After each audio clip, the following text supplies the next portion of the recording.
नमस्कार दोस्तों, जय श्री कृष्णा, राधे राधे। दोस्तों, आज मैं आपको अधिक मास में नित नियम से सुनी जाने वाली श्री गणेश जी भगवान की पावन कथा सुनाने जा रही हूँ। तो प्रेम से बोलिए गणेश जी भगवान की जय हो, पुरुषोत्तम भगवान की जय हो। बहुत समय पहले की बात है। एक छोटे से गांव में एक पुराना कुआं था। उस कुएं में एक मेंढक और एक मेंढकी रहते थे। दोनों सारा दिन पानी में तैरते, खेलते और अपना जीवन आनंद से बिताते थे। एक दिन वो दोनों कुएं के अंदर पानी में खेल ही रहे थे। उसी समय गांव की एक स्त्री वहां पानी भरने के लिए आई। वह भगवान गणेश की बहुत बड़ी भक्त थी। वह जब भी कोई काम करती, गणेश जी का नाम अवश्य लेती। उसने अपने घड़े में पानी भरा तो संयोगवश पानी के साथ मेंढक मेंढकी भी उस घड़े में चले गए, लेकिन स्त्री को इसका पता नहीं चला। वह घड़ा लेकर अपने घर आ गई। रास्ते पर वह प्रेम से कहती जा रही थी, जय गणेश जी महाराज की जय हो, गणेश जी महाराज की जय हो। यह सुनकर मेंढकी तो प्रसन्न होती थी, क्योंकि उसे भी भगवान गणेश के नाम से प्रेम था। लेकिन मेंढक, उसे यह बिल्कुल अच्छा नहीं लगता था। वह क्रोधित होकर कहता, तुम हर समय उस सूंड वाले देवता का नाम क्यों लेती रहती हो? कभी मेरा नाम भी लिया करो।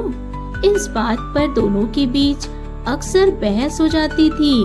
मेंढकी उसे समझाती कि भगवान का नाम लेने से कल्याण होता है, लेकिन मेंढक उसकी बात नहीं मानता था।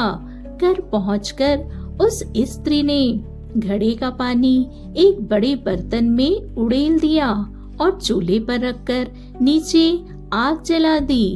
अब धीरे धीरे बर्तन का पानी गर्म होने लगा। कुछ देर बाद मेंढक घबराकर बोला, अरे मेंढकी, मैं तो बहुत जल रहा हूँ। यह गर्मी मुझसे सहन नहीं हो रही। मेंढकी ने शांत स्वर में कहा, मुझे तो कोई तकलीफ नहीं हो रही, मैं तो आराम से हूँ। और वह भगवान गणेश का नाम जपने लगी, जय गणेश, जय गणेश, जय गणेश। थोड़ी देर बाद मेंढक फिर चिल्लाया, मैं सचमुच जल रहा हूँ। तब मेंढकी बोली, यदि ऐसा है तो तुम मेरी जगह आ जाओ और मैं तुम्हारी जगह चली जाती हूँ। दोनों ने अपनी जगह बदल ली। मेंढकी फिर भी भगवान गणेश का नाम लेती रही।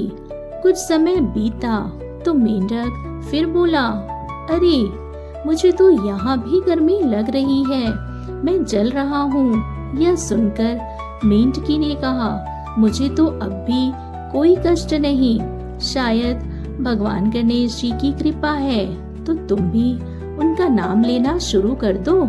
लेकिन मेंढक जिद करते हुए बोला, मैं सूंड वाले का नाम कभी नहीं लूंगा। मेंढकी मुस्कुराकर बोली, ठीक है, जैसी तुम्हारी इच्छा।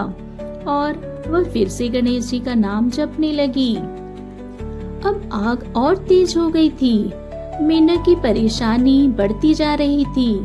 उसे आश्चर्य हो रहा था कि जहाँ वह जलन से व्याकुल है, वही मेंढकी शांत और निश्चिंत बैठी है। तब उसके मन में विचार आया, अवश्य ही भगवान गणेश जी के नाम में कोई भक्ति है, कोई शक्ति है। अंततः उसने भी श्रद्धा से कहना शुरू किया, जय गणेश, जय गणेश, जय गणेश। अब दोनों मिलकर गणेश भगवान का नाम जपने लगे। अपने भक्तों की पुकार सुनकर गणेश भगवान प्रसन्न हुए। उन्होंने एक बछड़े का रूप धारण किया और उस घर के पास पहुँचे।